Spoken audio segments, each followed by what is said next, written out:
Welcome to the AI for Career Success podcast by Curt Robbins, where we help you get smarter than your competition.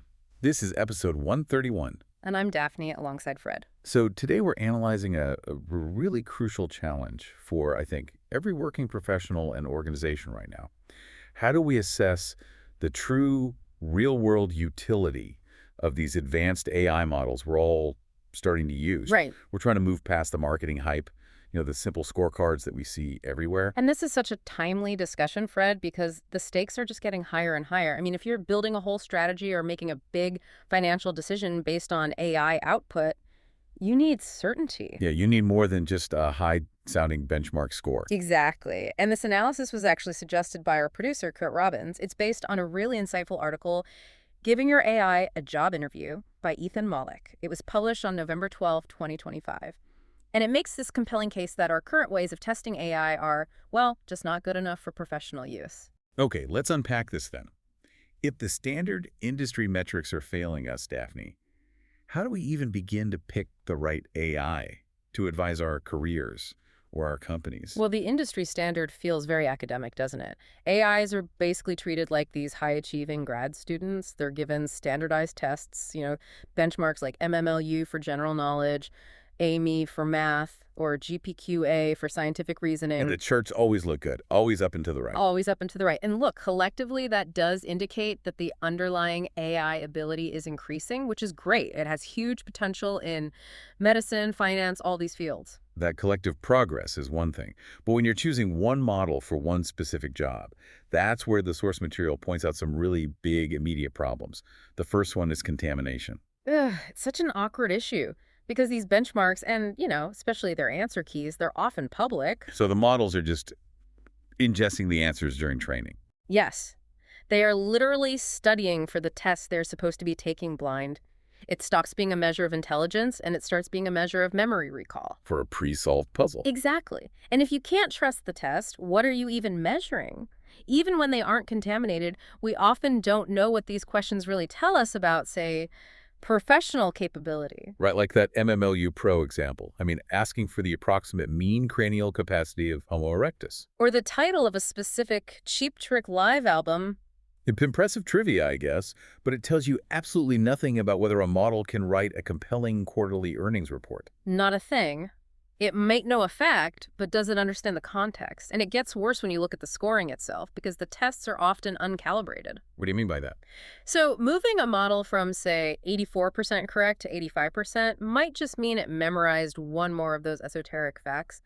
We have no idea if that 1 percentage point is the same leap in difficulty as moving from, 40% to 41% earlier on. So all the top models are clustered together, separated by these tiny margins that might not mean anything. And for professionals listening, I think the biggest flaw is the focus. The few really robust benchmarks we have lean so heavily on technical skills. Math, science, reasoning, coding. But not the soft skills. No. Yeah. If you need to assess complex writing or nuanced business advice, the very skills that matter in most jobs, there are just very few reliable, standardized options out there. What's fascinating here is that while collective benchmarking shows AIs are getting smarter globally, these individual benchmarks, they just don't tell you if a model is smart at your job. It's a measure of high school exam performance, not job competency. So if the official scorecards are failing us, what are the power users doing? They've developed their own methods. The author calls it vibes benchmarking. Basically, idiosyncratic, personalized tests to quickly gauge a model's coherence and its internal world model. Sounds a little low-tech. It does, but it's remarkably effective at finding the edges of what a model can do. You see this all the time with image generation. Early on, it was quirky tests like a pelican riding a bike or an otter on a plane, just to see if the AI could handle the absurdity. And the article points out that because the AIs evolve so fast, those texts are now obsolete. The otter on a plane is too easy. It is. So now the prompts have to get incredibly elaborate to stress test a model like Sora 2.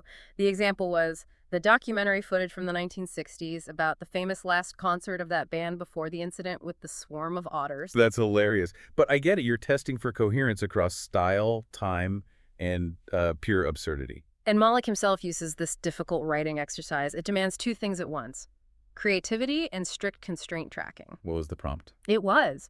Write a single paragraph about someone who doles out their remaining words like wartime rations. Having been told they only have 10,000 left in their lifetime, they're at 47 words remaining, holding their newborn. Wow, that's a brilliant test. Easy for a human, but it's a real stress test for an LLM. You need emotional depth and perfect math. And the results were so revealing about the subtle differences between the models. Claude 4.5 Sonnet, for instance, it excelled. It kept the creative coherence and the emotional tone. But Gemini 2.5 Pro failed the most basic part. It couldn't track the word count, a critical failure for any task where you need precision. What about GPT-5 thinking? That was described as a wild stylist, prone to these incredibly complex metaphors, but sometimes it sacrificed clarity for flair. So if you need clear, structured communication, that wild stylist is a liability, even if its MLU score is high. Exactly. This vibes method is idiosyncratic for sure, but it instantly shows you these crucial differences. It tells you which AI is a reliable assistant and which one is a showman. But that only works for an individual user. It can't scale across an organization. And that's the next, much harder step. Let's take a brief break for a special message from our producer, Curt Robbins. Hi, this is Curt Robbins. First, thanks for listening. I truly appreciate your support.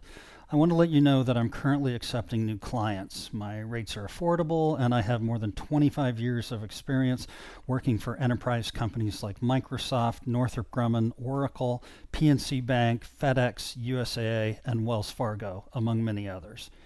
If you want to improve your IT documentation and communications, hire me. I deliver fast, know how to use AI to improve efficiency and accuracy, and love going the extra mile to satisfy my clients. Thank you for subscribing and listening. Back to you, Daphne and Fred. Welcome back to the AI for Career Success podcast. So we've established that this vibes benchmarking is great for personal use. But now we have to shift to the organizational challenge. We need to really embrace the analogy of hiring. When you deploy AI at scale, you just can't accept good enough. Right. Companies spend months interviewing people to find someone better than average. We need that same rigor for the AI that's going to steer thousands of decisions. If we connect this to the bigger picture, Fred, companies need to conduct a formal, rigorous job interview for their AI models, not just a quick personality quiz. And the source material points to the most rigorous example of this, OpenAI's GDP-Val paper. This wasn't a test of trivia. It was a simulation of complex, high-stakes professional work. The rigor there is just remarkable. So, step one, they gathered dozens of human experts, people with an average of 14 years of professional experience, and they created these complex, realistic projects, tasks that would take a human expert, 4 to 7 hours to complete in the real world? Deep dive analysis, strategic planning, that kind of thing. Exactly.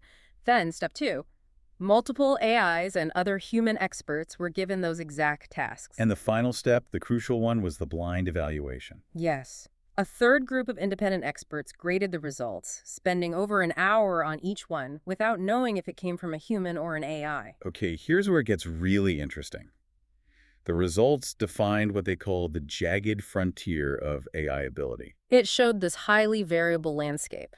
AI wasn't just better at everything. The models were strong. Yes, they beat humans in specific areas like software development or as a personal financial advisor. But the frontier was jagged.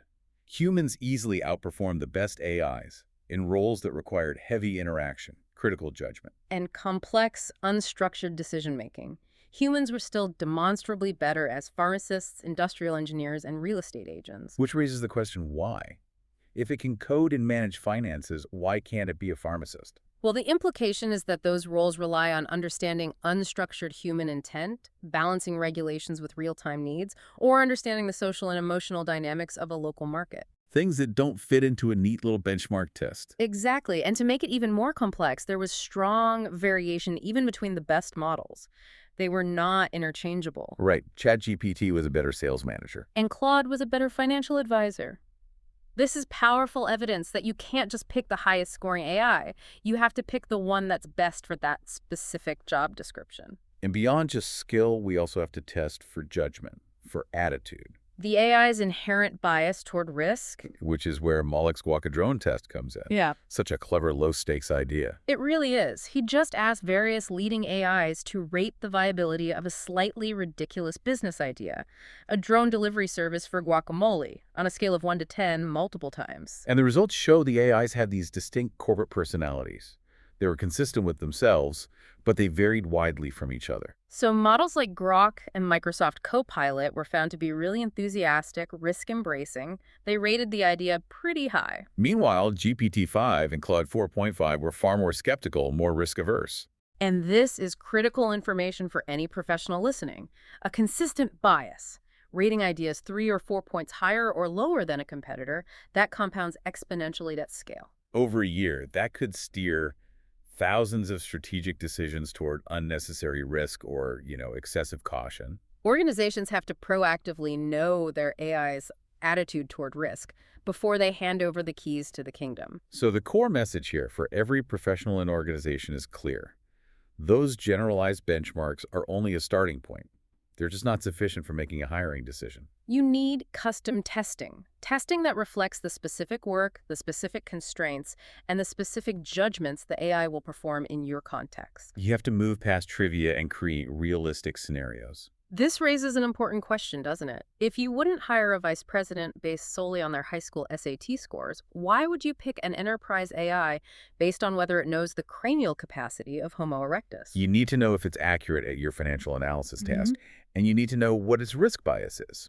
And the final provocative thought here, drawn from all of this, is that the really competitive advantage today might not be owning a proprietary model. It's having the organizational flexibility, the ability to be model agnostic, so you can orchestrate across multiple systems. To quickly switch to whichever model is empirically best for that specific job, as soon as the next update shifts that jagged frontier. That flexibility, that's the real moat.